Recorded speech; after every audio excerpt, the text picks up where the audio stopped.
Hey, did you know that there's a common mistake that English students make with the verb to know? In English, we use the verb to be, to visit, to go, and to live to talk about knowing places. And in your mother tongue, it may be common to use verbs like conhecer or saber in Spanish or Portuguese or French. So it's important to make this differentiation, okay?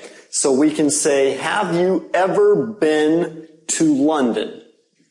Would you like to visit Paris? We went to Europe in 2010.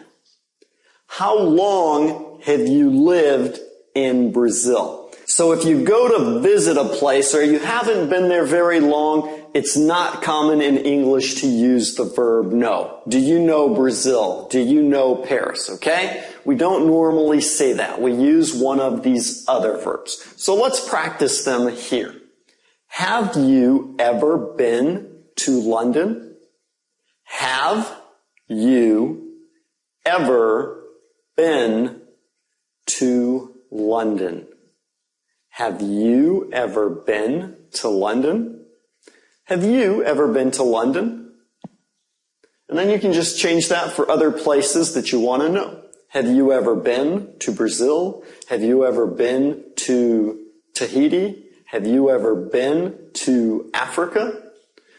Another way to ask is, would you like to visit Paris?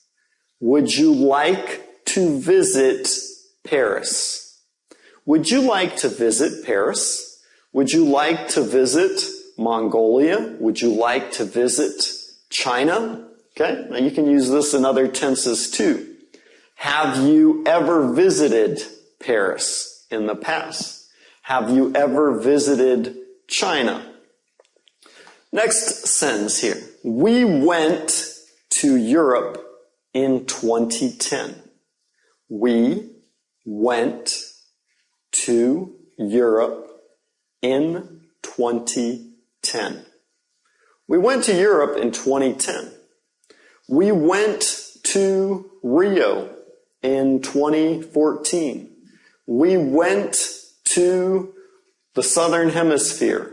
We went to the Galapagos Islands, okay? We know those places. We've been there. We visited them, but we're using this verb to go, all right? Next sentence. How long have you lived in Brazil?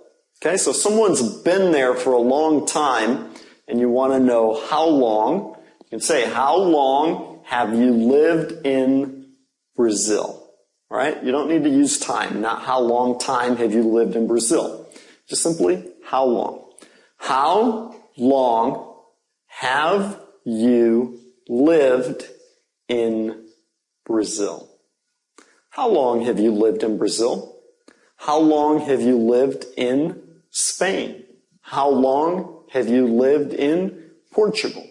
Okay, so this is the way we ask if someone's been there, or if they've lived there, or if they've gone there, or if they've visited a particular place. Okay, I hope these sentences helped you clarify this idea in your mind. And obviously there's lots of different ways to say this, using lots of different structures and tenses, but these are just some basic sentences to get you thinking about this. Now, if you have other questions about you knowing places using these other words, leave a comment, let me know, and go back and watch those other videos if you haven't seen them yet about knowing people and knowing things that you've learned. I think they'll help you out with your English, and of course, we've got more fun videos coming up for you. So stay posted, and we'll see you in the next video. Bye-bye.